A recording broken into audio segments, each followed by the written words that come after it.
सदी की सबसे खतरनाक महामारी के इस दौर में अदृश्य कोरोना वायरस से निर्णायक लड़ाई लड़ने एवं अपने परिवार को सुरक्षित रखने का एकमात्र उपाय है अपने घर में रहना।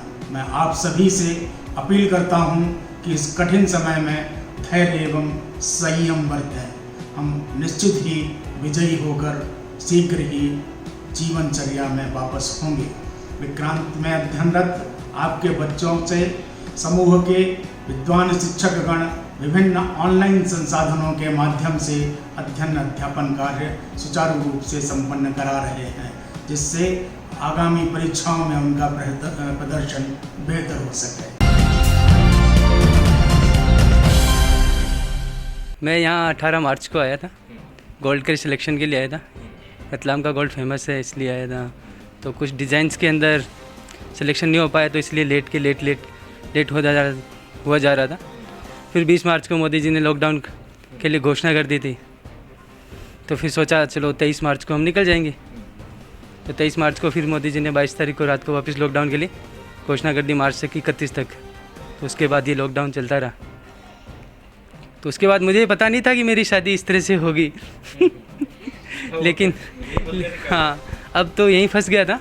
लेकिन फंसना नहीं बोल सकते उसको। ये मेरा सौभाग्य था कि मैं अपने ससुराल में शादी से पहले इतने दिन रुका हूँ। नहीं, दोनों फैमिली ने अपने आपसी रजामंदी से बात की थी, तो दोनों ने कहा कि भाई आगे का कुछ पता नहीं। तो अभी फिर हमारी कुकुपुत्री भी छप चुकी थी, तो उसके अकॉर्डिंग हमने फिर शादी का एकदम सोशल डिस्टेंसिंग का पालन किया। मतलब मेंबर्स टोटली हमारे 12 थे। तो एक पंडित जी के थे और एक वीडियोग्राफी में था, वो भी हमारे रिलेटिव में थे। तो इसके अलावा कोई लोग नहीं थे।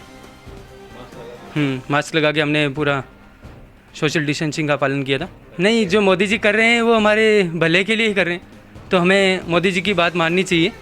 और इसके अलावा जो आजकल की प्रथा चली हुई कि शादी बस उस तरीके से होनी चाहिए पूरे ज़ोर शोर से, तो उस ज़ोर शोर के चक्कर के अंदर जो ओरिजिनल काम होना चाहिए कि जो मंत्र उच्चारण वगैरह सही तरह से और अदर काम जो पूर्ण रीति रिवाज से होने चाहिए वो नहीं हो पाते। तो मुझे अभी अच्छा फील हो रहा है कि वो काम अदर काम जो सबसे शादी के लिए इम्पोर्टेंट होते हैं वो काम सबसे अच्छे हुए। एक्चुअली रतलामी गोल्ड बहुत फेमस है, तो ये उसके डिज़ाइंस भी पसंद करने आए थे और कुछ ये भी हो सकता है कि मुझसे मिलने भी आए थे।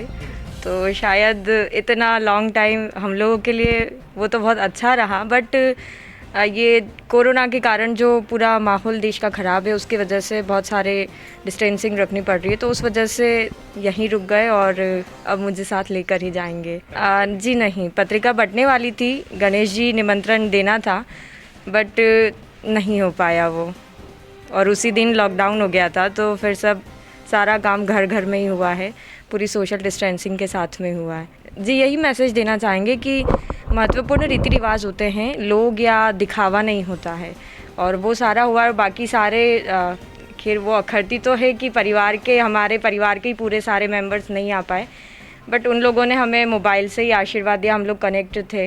ये सब ऑर्नामेंट्स लेने के लिए आए थे, इस बीच में फिर लॉकडाउन हो गया, तो अब ये यहीं रह गए। और हमारा पहले से मतलब डिसाइड था और पत्रिका वगैरह भी छप गई थी, तो फिर हमने दोनों परिवारों से बात करी। फिर जो हमारे परिवार में बड़े थे, मेरे मामा जी हैं, इनके घर में बात करी, मेरे भाइयों वगैरह से परिवार में सबसे बात करी, तो सबने यही कहा कि भाई इसको टालो मत, ये शादी कर दो और चार्ट में कर दो, और जो भी होगा तो वो हम वीडियो कॉन्फ्रेंसिंग पे बात देखते रहेंगे। तो फिर सब जनों ने मिलकर निर्णय लिया कि शादी कर दी जाए, क्योंकि आगे फिर लगन आ नहीं रहे थे और बहुत लंबा पीरियड खींच रहा था, तो इसलिए कर लिया। और उधर से भी स्वीकृति मिल गई कि हाँ आप कर दीजिए शादी, तो हमने कर दी।